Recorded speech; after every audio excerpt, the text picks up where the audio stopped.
நண்பர்களே, இறைவன் அருளால் எல்லோரும் நன்றாக இருப்போம். பொங்கல் திருநாளை முன்னிட்டு அனைவருக்கும் பொங்கல் நல்வாழ்த்துக்கள்.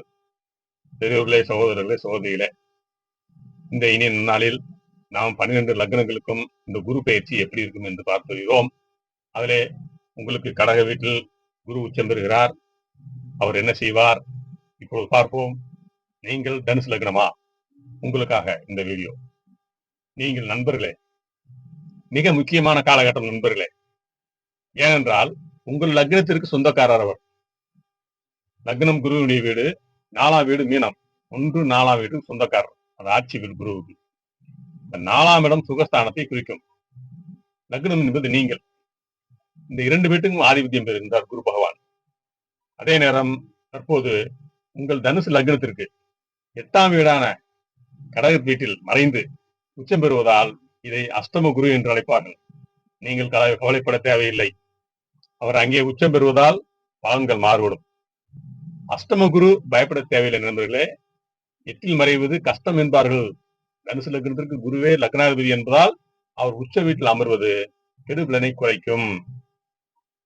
இப்பொழுது மறைந்த குரு நிறைந்த செல்வத்தை கொடுப்பார் என்று கூறுவார்கள். எதிர்பாராத இன்சூரன்ஸ் பணம், உயிர் மூலம் பணம், சொத்துக்கள் கிடைக்க வாய்ப்புண்டு. அதே போன்று குரு பகவான் என்பவர் எப்பொழுதுமே 5, 7, 9ஆம் பார்வையாக பார்ப்பார்.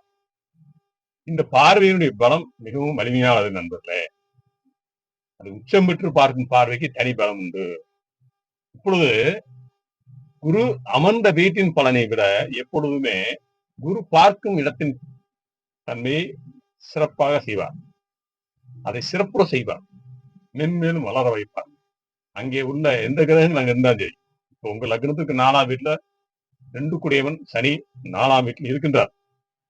ஆனால் அந்த சனி அத்தாத்தம சனி என்று கூறுவார்கள்.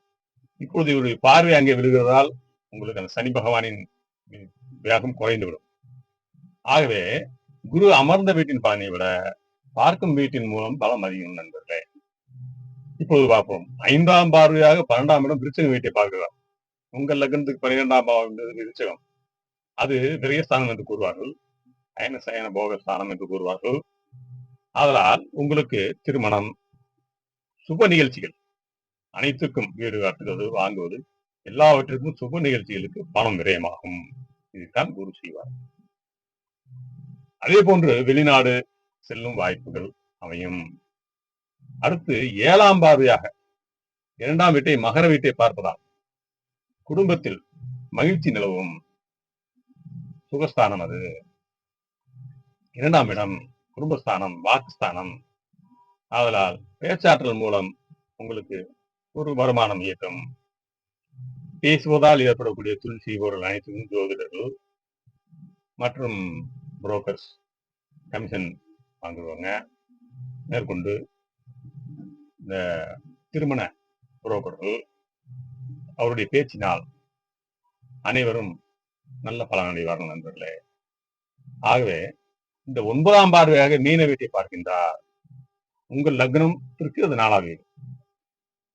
ஆக இரண்டும் ஆட்சி வீடு நண்பர்களே. 4ஆம் இட பார்வை என்பது உங்களுக்கு வீடு கட்டுவது, வாகனம் வாங்குவது போன்ற யோகங்களை அமைக்கும். உங்களுக்கு அதில் ஏற்கனவே பிரச்சனை இருந்தால் அதெல்லாம் குறையும். தாயாரின் உடல்நலம் நன்றாக இருக்கும். ஏற்கனவே அவர்கள் உடல்நிலை சனி பகவான் அங்கே நாளில் இருப்பதால் சில பிரச்சனைகளை சந்திப்பீர்கள். இது மாற்றம் ஏற்படும் என்பதில்லை.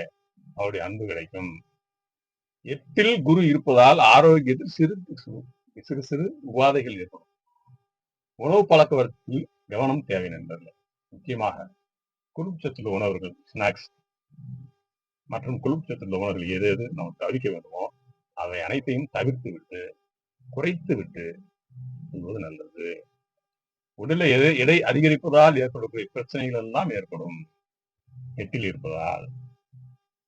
ஆகவே உங்கள் ஆரோக்கியத்தை நீங்களே பேணி பாதுகாத்துக் கொள்ள வேண்டும் நண்பர்களே. தேவையற்ற வாக்குவாதங்களையும் தவிர்ப்பது நல்லது. யாருக்கும் ஜாமீன் கையெழுத்து போடாதீர்கள். அதே போன்று வியாழக்கிழமை தட்சாமூர்த்தி வழிபாடு செய்வது நல்லது நண்பர்களே. ஒரு மஞ்சள் வஸ்திரம் எடுத்துக்கொண்டு போய் மஞ்சள் பூக்களால் அர்ச்சனை செய்யுங்கள். ஏழை மாணவர்களுக்கு, இயலாதவர்களுக்கு பேனா, பென்சில், நோட்டு புத்தகங்கள் தேவையானது. உங்களால் எது முடியுமோ செய்யுங்கள். குழந்தைக்கு காரகம் குரு. அதனால் அவர் உங்களுக்கு ஆசீர்வதிப்பார். பசுமாட்டிற்கு உணவு கொடுங்கள். பழங்கள், கீரைகள் கொடுங்கள். எப்பொழுது ஞாபகம் வருதோ அப்படி செய்யுங்க. அது சிறப்பான பலனை தரும் நண்பர்களே. அதே போன்று முடிந்தால் திருச்செந்தூர் சென்று முருகனை வழிபடுவது நல்லது. மேலும் நன்மை அடைவீர்கள். உச்சம் பெற்ற லக்னாதிபதி உங்களை கைவிட மாட்டார். ஆகவே நீங்கள் இந்த குரு பெயர்ச்சி ஒரு வருடம் உங்களுக்கு வாழ்நாளில் பொருளாதார ரீதியாக ஒரு முன்னேற்றமான வாழ்க்கையை தரப்போகிறது. அதனால் நீங்கள் தொழிலில் உழைப்பு அதிகமாக இருக்கும். அதை சற்றும் யோசிக்காமல் கர்மமே கண்ணேரம், செய்யும் தொழிலே தெய்வம் என்று இருந்தால் அவசியம் வெற்றியை பெறும் நண்பர்களே. முக்கிய முடிவுகள் இருக்கும்போது ஜோதிடரின் ஆலோசனை கேட்டு செய்வது நல்லது. 4ஆம் வீட்டில் உள்ள சனி பகவான் உங்களுக்கு 2ஆம் வீட்டின் அதிபதி. மேலும் சனியின் வேகத்தை கொடுத்து இந்த வருடம் குருவின் பார்வையால் நன்மை அடைவது நண்பர்களே. நன்றி. எனக்கு சப்ஸ்கிரைப் செய்த அனைவருக்கும் என்னுடைய நன்றி நண்பர்.